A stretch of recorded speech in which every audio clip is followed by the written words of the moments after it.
Hi this is #you. నిన్నటి వరకు చూస్తూనే ఉన్నాం, కానీ దాడులు పెరుగుతూనే ఉన్నాయి, మాటల యుద్ధాలు తగ్గట్లేదు. ఆంధ్ర వాళ్ళు తెలంగాణ వాళ్ళు అనే విభేదించదగ్గ స్వరం జగదీష్ రెడ్డి ఎక్స్ మినిస్టర్ ఎవరైతే ఉన్నారో బీఆర్ఎస్ పార్టీ నుంచి ఆయన అన్న మాటలు ప్రతి ఒక్కళ్ళకి చాలా నొచ్చుకునేటట్టు చేస్తున్నాయి. అసలు ప్రతి ఒక్కళ్ళు ఆలోచించాలి. ఖమ్మంలో కానీ నిజామాబాద్లో కానీ ఇలాంటి స్థానికమైన 8 చోట్ల ఎక్కడైతే ఆంధ్రులు ఎక్కువ మంది ఉన్నారో, ఎస్టాబ్లిష్ అయి ఉన్నారో, వాళ్ళు అక్కడ స్థానికులుగా ఉన్నారో, అలాంటి చోట్ల బీఆర్ఎస్ పార్టీకి ఓట్లు ఎందుకు పడలేదు? ఈ విషయం ప్రతి ఒక్కళ్ళు ఆలోచించాలి. ఎలక్షన్ ముందు మాట కదా, ఈ రోజు ఎందుకు ఈ ప్రస్తావన తీసుకొస్తున్నాం అని చెప్పి అనకూడదు. ఆ రోజు చంద్రబాబు నాయుడు గారిని అరెస్ట్ చేసినప్పుడు ఇక్కడ ఉన్న వాళ్ళందరూ బాధపడింది ఆయన అరెస్ట్ గురించి ఒక్కటే కానే కాదు. కేటీఆర్ ట్విట్టర్లో మెన్షన్ చేసిన I enjoyed the evening show అని చెప్పి మెన్షన్ చేసిన ఒక బైలైన్ తీసుకున్న దాన్ని ప్రతి ఒక్కళ్ళు ఫీల్ అయ్యారు. ఎందుకు ఒక్కసారి కూడా చంద్రబాబు నాయుడు గారి అరెస్ట్ని ఖండించలేదు? ఈ సో కాల్డ్ బీఆర్ఎస్ పార్టీలో ఉన్న కేటీఆర్ కానీ కేసీఆర్ కానీ ఎవరెందుకు మాట్లాడలేదు అని ప్రతి ఒక్కళ్ళు చింతించారు. అండ్ బీఆర్ఎస్ పార్టీ ఆ రోజు పవర్లో ఉన్నప్పుడే they should have known the impact. ఏంటంటే గచ్చిబౌలి స్టేడియంలో చంద్రబాబు నాయుడు గారి కోసం ఆ రోజు ఇక్కడ ఐటీ టెక్ ఎవరైతే ఉన్నారో ఆయన వల్ల లబ్ధి పొందారో వాళ్ళందరూ కలిసి చంద్రబాబు నాయుడు గారి అరెస్ట్ని నిరసనగా వాళ్ళు ఒక షో చేసి ఆయనే మాకు స్ఫూర్తికర్త, ఆయనే మాకు దిక్సూచి అని చెప్పి ఆ రోజు చేసిన షోకి 1,00,000 పైగా జనాలు లోకల్సే వెళ్ళారు, ఎంకరేజ్ చేశారు. ఆ షోని ఆపగలిగిందా బీఆర్ఎస్ ప్రభుత్వం? ఆపగలిగిందా ఈ తెలంగాణ వాదం? ఆపగలిగిందా ఈ ఆంధ్ర తెలంగాణ విభేదాలు ఎవరైతే సృష్టిస్తున్నారో ఈరోజు? ఆ రోజు ఒక్క అడుగు వేయకుండా ఆపగలిగారా? ఎవరిని ఆపలేరు. ఇక్కడ వస్తున్న ప్రాబ్లం వల్ల ఏంటంటే పొలిటీషియన్స్ అనేవాళ్ళు మన మించిన వాళ్ళ కింద భావించి రాష్ట్రంలో వాళ్ళు ఏ డిసైడ్ చేస్తే అదే జరుగుతుంది అన్నట్టు మన హ్యూమన్ ఎగ్జిస్టింగ్ రైట్స్ని కూడా చెరిపేసి వాళ్ళు చెప్పిన కొత్త నినాదాలనే ఈరోజు ప్రతి ఒక్కళ్ళు యాక్సెప్ట్ చేయాలి అన్న రీతిలో వీళ్ళు వెళ్తుంటే వాళ్ళనే జనాలు తిరస్కరిస్తారు. దానికి జరిగిన నిర్వచనమే పోయినసారి జరిగిన తెలంగాణ ఎలక్షన్స్లో బీఆర్ఎస్ పార్టీకి 2nd ప్లేస్ ఇచ్చి కాంగ్రెస్ పార్టీకి 1st ప్లేస్ ఇవ్వటం కాదా? ఒక రకంగా ఆలోచించండి. మనం ఎన్నుకున్న నాయకుడు మనకి క్షేమం జరిగించాలి, మనకి లాభం కలిగించాలి, రాష్ట్రాన్ని బాగుపరచాలన్న ఒక స్ఫూర్తితో ప్రతి ఒక్కరికి ఓటు హక్కు వినియోగించుకుంటాం, ఒక పార్టీకి వేస్తాం నమ్మకంతో. అదే పార్టీ వచ్చి ఎలక్షన్ల ముందు తెలంగాణ వాళ్ళైనా ఆంధ్ర వాళ్ళైనా ఆంధ్రుల కంటిలో నలకబడితే నా పంటితో తీస్తాను, ముళ్ళు గుచ్చుకుంటే నా నాలుకతో తీస్తా, పంటితో తీస్తా, ఏళ్ళతో తీస్తా అని చెప్పి ఇంత ప్రగల్భాలు చెప్పిన కేసీఆర్ తర్వాత జగదీష్ రెడ్డి వచ్చి ఇలా మీడియా ఛానల్స్ తెలుగు వాటి మీద జరుగుతున్న దాళ్లపై వాళ్ళు వేసిన బైలైన్స్పై హార్ష్గా రియాక్ట్ అయ్యి ఎవరి సొమ్ముతో మీరు తింటున్నారు, మీరు ఇక్కడ కూర్చుని ఇలా మాట్లాడుతున్నారు అంటే I want to watch the BRS party straight question. ఇది ఈ పార్టీకి సంబంధించిన క్వశ్చన్ కాదండి. ఎవరైనా ఇలాంటి డైలాగ్స్ చేసే వాళ్ళకి ఇది చాలా స్ట్రైట్ క్వశ్చన్ వస్తుంది. ఎందుకని మీరు తెలంగాణలో ఉన్న ఛానల్స్కి వెళ్ళి మాత్రమే ఇంటర్వ్యూలు ఇవ్వట్లేదు?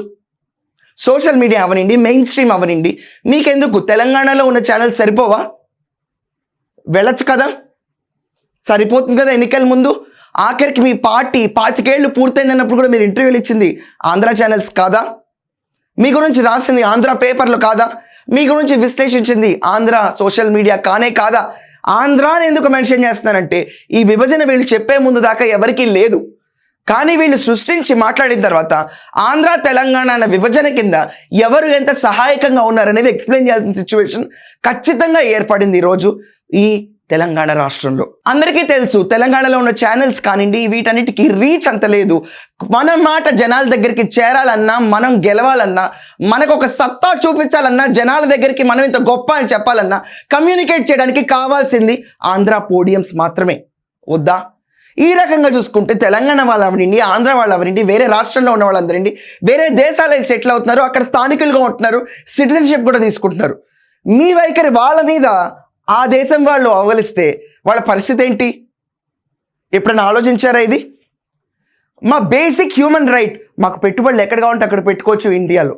మాకున్న హక్కులో మరో హక్కు ఓటు హక్కు. దాన్ని వినియోగించుకొని మీ పార్టీకి ఓటేస్తే మీరు వచ్చి మా ఎగ్జిస్టింగ్ బేసిక్ హ్యూమన్ రైట్ని చెరిపేసే రైట్ మీకెవరు ఇచ్చారు? ప్రజాసేవకులుగా వచ్చి మా దగ్గర నుంచి జీతాలు తీసుకుని మా దగ్గరే మళ్ళీ విద్వేషాలు తీసుకొచ్చి ఆంధ్ర వేరు తెలంగాణ వేరు, ఇక్కడ స్థానిక ఆంధ్రులందరూ వేరు, ఇలాంటి వాళ్ళు చెల్లేది విషయం, ఎక్కడ తిని ఇక్కడ పనిచేస్తున్నారు అన్న మాటలు మాట్లాడితే కనుక ఎక్కడ తిని మిమ్మల్ని సపోర్ట్ చేశారు ఆంధ్ర వాళ్ళందరూ? అప్పుడు ఎక్కడ తిని ఆంధ్ర వాళ్ళందరూ పెట్టుబడులు తీసుకొచ్చి తెలంగాణలో పెట్టి రాష్ట్రంలో ట్యాక్స్ పేయింగ్ అమౌంట్ కింద ధనిక రాష్ట్రం కింద తెలంగాణను ప్రొజెక్ట్ చేయగలిగారు? చెప్పండి. వద్దా ఆంధ్రులు? క్లియర్గా లైన్ ఇవ్వండి జగదీష్ రెడ్డి, అప్పుడు క్లియర్గా లైన్ ఇచ్చేయండి. ఆంధ్ర వాళ్ళు వద్దు, మీ ఓట్లు మాకు వద్దు, మీరు మాకు అక్కర్లేదు, వెళ్ళిపోండి, అయిపోతుంది. దాంతో ఎన్నికల్లో ఎవరికి ఎన్ని ఓట్లు పడతాయనే తెలిసిపోతుంది కదా. కనీసం ఇప్పుడు 2వ పొజిషన్లో ఉంది బీఆర్ఎస్. ఇదే రకంగా వైఖరి అమలు చేసుకుంటూ రేపు మళ్ళీ ఏ మీడియా హౌస్ గడప తొక్కగలుగుతారు మీరు? ఆంధ్ర వాళ్ళైనా తెలంగాణలో వాళ్ళైనా తెలుగు మాట్లాడే తెలుగు అన్నదమ్ములు. రాష్ట్రంలో విభజించబడ్డాం కానీ మానసికంగా ఒకటే. ఉమ్మడి ఆంధ్రప్రదేశ్లో తెలంగాణలో సోకాల్డ్ హైదరాబాద్ మా క్యాపిటల్ అనుకుని ప్రతి ఒక్కరు క్యాపిటల్ సిటీలో ఉంటే బాగుపడతాం అనుకుని పెట్టి పెళ్ళ సూట్ కేసు తీసుకొచ్చి హైదరాబాద్లో బాగుపడిన వాళ్ళు కోట్ల మంది. వాళ్ళ ఇన్వెస్ట్మెంట్స్ ఈ సిటీలో ఉన్నాయి. ఆ రోజే ఆంధ్ర తెలంగాణ విభజించబడి ఉంటే కనుక ఇక్కడ పెట్టుబడులు ఇంత వచ్చి ఉండేయా? ధనిక రాష్ట్రంగా ఉండుండేదా తెలంగాణ? అది మీకు తెలుసు కాదా? తీయండి ఈరోజు ఫార్మా హెడ్ ఇండస్ట్రీస్ దగ్గర నుంచి, బిజినెస్ పీపుల్ దగ్గర నుంచి, సినిమా వాళ్ళ దగ్గర నుంచి, నార్మల్ ఐటీ ఎంప్లాయీస్ దాకా కట్టే ట్యాక్స్ ఆంధ్ర వాళ్ళది ఎంత ఉందో లెక్కలు తీయండి. చెప్పండి మీరు అందరూ క్లియర్గా. మేం గెలిస్తే ఆంధ్ర వాళ్ళని తరిమి కొడతాం ఇస్తారని చెప్పి చెప్పండి క్లియర్గా. ఆంధ్ర మీడియా హౌసెస్ని ఆంధ్రాకి సపోర్ట్గా ఎవరైతే ఇక్కడ పేర్లు కూడా ఉన్నాయో వాళ్ళని తరిమి కొట్టేస్తాం ఇక్కడి నుంచి అని చెప్పండి. మీ బేసిక్ హ్యూమన్ రైట్ని కూడా మేము నిర్మూలిస్తాము, తుడిపేస్తాము, ఎదురు తిరిగితే దాష్టికమైన దాడులు చేస్తామని చెప్పండి క్లియర్గా. మీరందరూ ఆలోచించాలి ఖచ్చితంగా. ఆ రోజు రామారావు గారి దగ్గర నుంచి ఈ రోజు ఉన్న రేవంత్ రెడ్డి గారి దాకా ప్రతి ఒక్కళ్ళు ఈ రాష్ట్రానికి ఒక ఇటుక వేసిన వాళ్ళే. బాగుపడాలి తెలంగాణ, బాగుపడాలి మన రాష్ట్రం అనుకున్న వాళ్ళే. రాష్ట్ర భావం లేని ఏ ముఖ్యమంత్రి ఈ రోజు దాకా పనిచేయలేదనే విషయం నేను నమ్ముతున్నాను, ఇంక్లూడింగ్ కేసీఆర్. రాష్ట్ర ప్రేమ ఆయనకి ఎక్కువ ఉంది కాదా? నేను చూసిన పొలిటీషియన్స్లో కేసీఆర్కి తెలంగాణ అంటే ప్రేమ లేదు, మమకారం లేదన్న మాట ఎవరన్నా నేను ఒప్పుకోను. ఆయనకి స్టేట్ ఇంట్రెస్ట్ ఖచ్చితంగా ఉంది. కానీ ప్లానింగ్ అండ్ ఇంప్లిమెంటేషన్లో వచ్చిన ప్రాబ్లమ్స్ వల్ల ఆయన ఎలక్షన్స్ ఓటమి పాలయ్యారు. యాంటీ ఎస్టాబ్లిష్మెంట్ కూడా కారణం అవుతుంది. మేజర్గా ఇంప్లిమెంట్ అయింది, ఆ రోజు ఎఫెక్ట్ అయింది, ఆంధ్ర వాళ్ళందరూ హర్ట్ అయింది. సెటిలర్స్, మీరు అన్న వర్డ్ ప్రకారం సెటిలర్స్ ఎవరైతే ఉన్నారో చంద్రబాబు నాయుడు గారి ఇష్యూ మీద ఖచ్చితంగా బీఆర్ఎస్ మీద ఒక నెగిటివ్ వైబ్ జరిగింది. దానివల్ల బెనిఫిట్ అయింది ఎవరు? కాంగ్రెస్. ఆ రోజు రామారావు గారు తీసుకొచ్చి పటేల్ పట్వారీ సంస్థలు రద్దు చేసి మహిళలకి సమాన హక్కు అని చెప్పి ఈ తెలంగాణలో ఉన్న మహిళలందరికీ కూడా ఆస్తిలో సమాన హక్కు తీసుకొచ్చిన ఆంధ్ర మనిషి.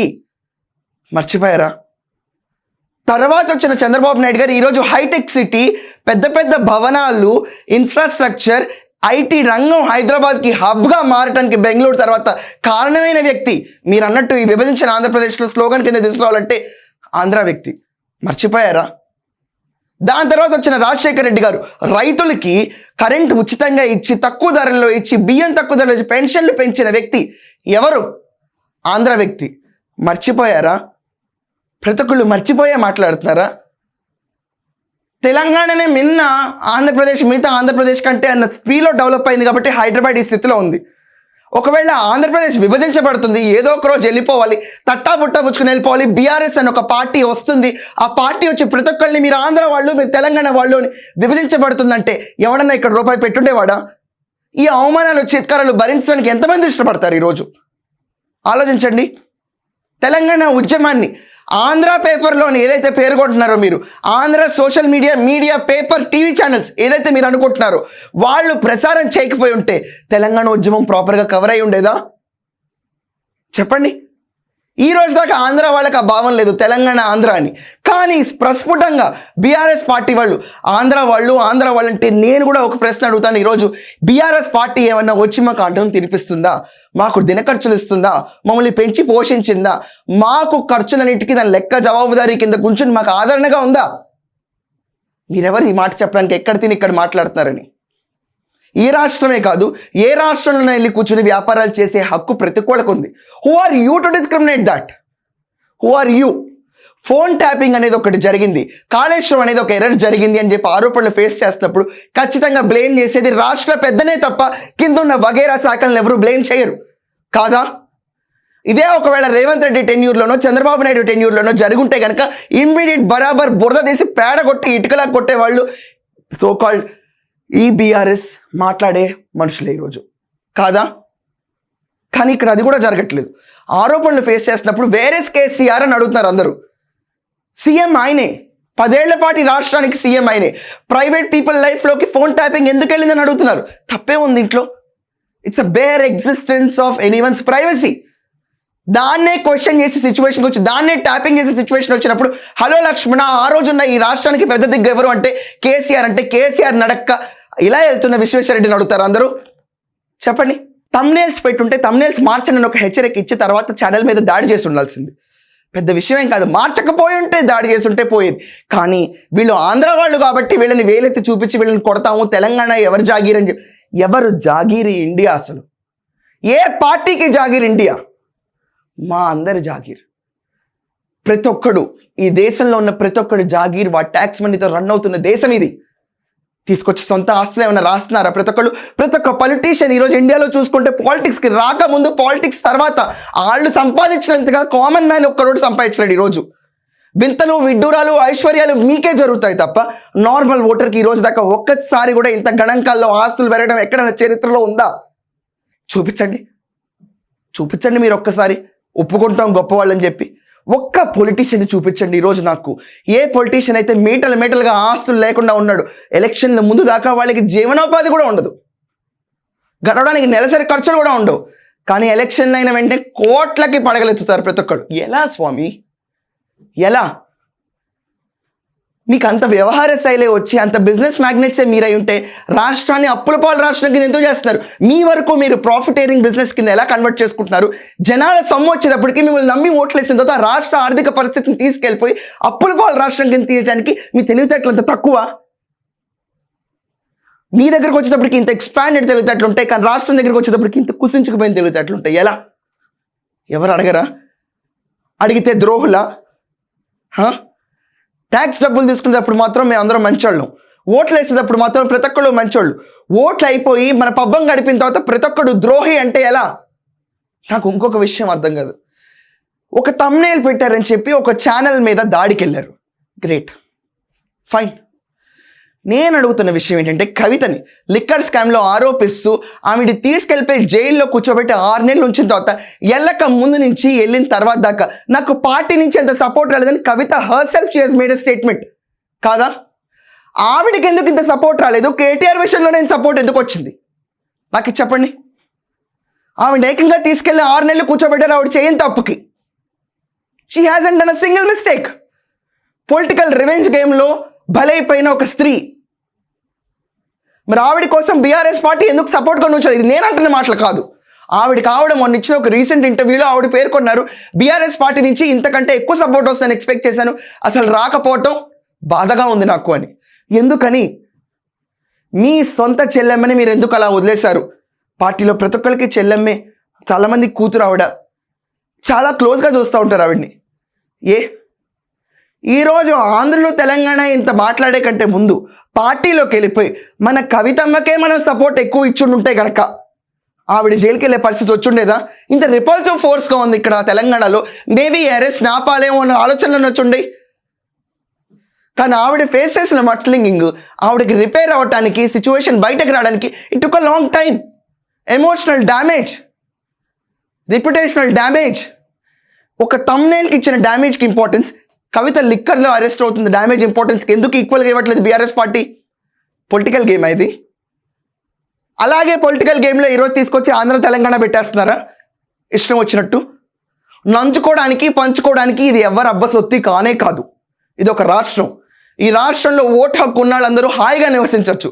ఎవడు వద్దన్నా, ఎవడు కొద్దన్నా, ఏ వ్యాపారం కావాలంటే ఆ వ్యాపారం చేసుకోవచ్చు. ఇది మన హక్కు.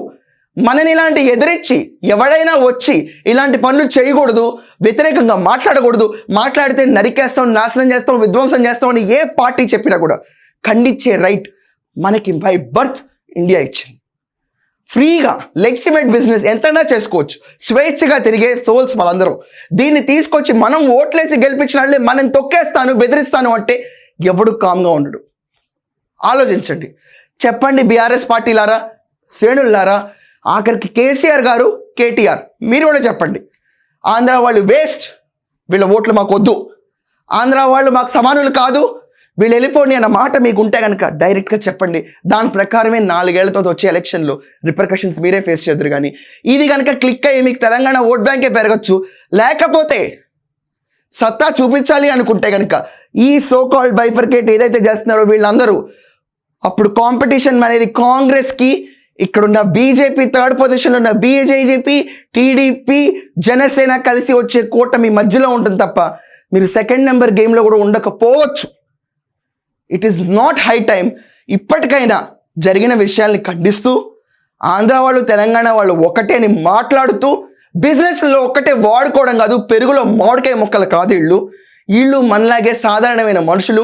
వీళ్ళకి రైట్ ఉంది, ఈ రైట్ని రబ్బిష్గా చేసే రైట్ మనకి లేదు అని గుర్తించి వ్యవహరిస్తే పొలిటికల్ భవిష్యత్ అనేది ప్రతి ఒక్కరికి ఉంటుంది. లేకపోతే the game is closed. Thank you.